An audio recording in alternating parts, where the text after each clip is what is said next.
I try not to dwell on the climate crisis. It can be so overwhelming.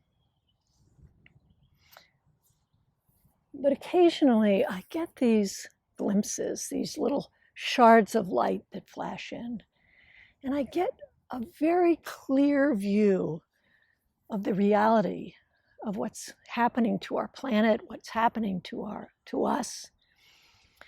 And when I do, I get sucked into this complete and utter despair. Perhaps you do as well.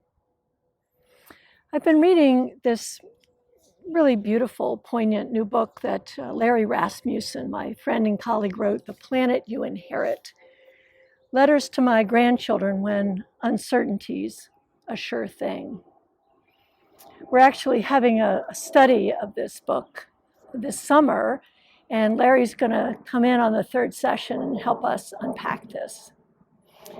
But as I was reading this, I was reminded of my own grandchildren, five granddaughters. And I think about and consider what their lives will be like. And Larry's book was on my mind as I was taking a couple of those granddaughters to daycare this morning. And we were having a little bit of a sing-along this morning. It was all the old classics. Row, row, row your boat, Itsy Bitsy Spider, Old MacDonald, you know the ones. And they were just having a great time. They were loudly and exuberantly singing along, if that's what you can call it. So much joy coming from the back seat. And after I dropped them off, I was coming back to the car, and I was considering, how can I hold this exuberance, this joy, this complete and utter pleasure at the same time that I'm trying to hold the realities of climate change. They seem like they're in such conflict with one another. Well, this made me think of Larry's book again. Toward the end, he's talking to his grandchildren, and he says that you will need special resources, special skills for this abject terror that is befalling us right now. And one of those, he says, is more significant than the others. He says it's the inner resources, it's the inner voice, it's the inner journey that will be particularly important during this time. And you can hear above me the planes, speaking of climate change, spewing greenhouse gases as we speak. But as I was considering this last letter